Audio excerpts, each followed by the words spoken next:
Hello, everyone. Today, I would like to talk about reconciliation. Let me tell you a story about the two presidents of America. One is John Adams, the other one is Thomas Jefferson. Because of a disagreement, they were separated for a few years. Then, through a common friend, they started writing letters to each other and they became very close friends. About 144 letters they exchanged in those years, and that is one of the example of the reconciliation that took place in the history. Both of them died on the same day, July 4th, 1826. In fact, the last words of John Adams, uh, Jefferson survives. And similarly, let me show you a story from the Bible about the reconciliation. This is between John Mark and Apostle Paul. In Acts chapter 15, verse 39, when before they left to the second missionary journey, Barnabas insisted that he has to take his cousin Mark as a fellow partner for the missionary journey. And Apostle Paul said no to it. There arose a sharp disagreement between them in Acts 15, verse 39. The word sharp disagreement means paroxysmos, which means like violent verbal dispute. Imagine. And after that, they part their ways. Barnabas goes with Mark to a different place, whereas Apostle Paul takes Silas and he goes to the second missionary journey. Right? So the issue between Barnabas and Apostle Paul was Mark.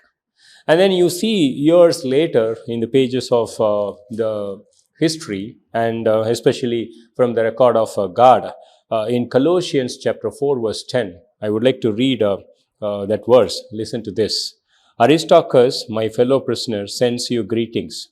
Also, Barnabas' cousin, Mark, about whom you received instructions. If he comes to you, welcome him. And then in verse 11, Paul writes, Justice is also with me, and they are the only fellow workers for the kingdom of God who are from the circumcision, and they have proved to be an encouragement to me. There are about 5 points that Apostle Paul mentions about John Mark. Number one, he mentions that John Mark is with him. Number two, he mentions him to be the Barnabas' cousin. And number three, he is writing a recommendation letter for John Mark so that the church can receive. Just think about it.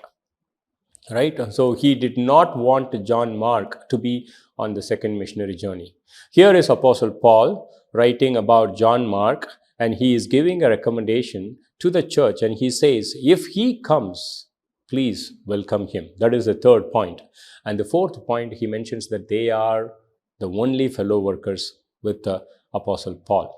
And then finally he says, John Mark has been very, very encouraging to him. So which means like God worked in the heart of John Mark, in the heart of Apostle Paul, and there is a reconciliation. And then he refers John Mark to be the fellow worker in Philemon chapter 1, verse 24. And then if you move a couple of letters forward, and Apostle Peter in 1 Peter chapter 5, verse 13, refers John Mark to be his own son.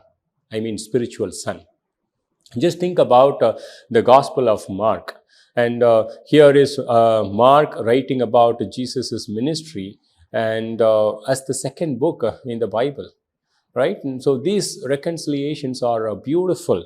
And I love the words of Jesus Christ in Matthew chapter 5, verse 9. And he says, Blessed are they that are peacemakers, and they are called the sons of God.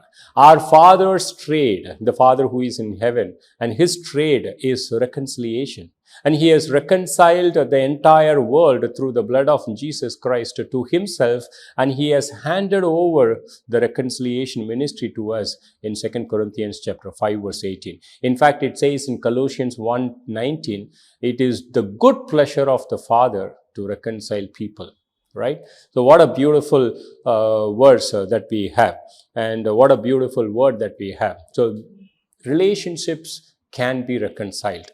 at least on the one side. And if the other party does not want to reconcile with me, and we can forgive them, and we can be open, and we can have a welcoming arms because of the work that Jesus Christ has done for us on the cross.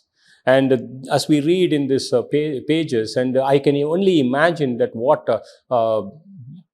Apostle Paul was thinking about John Mark when he wrote about John Mark. And this is the word for us today. Thank you so much. Have a blessed day.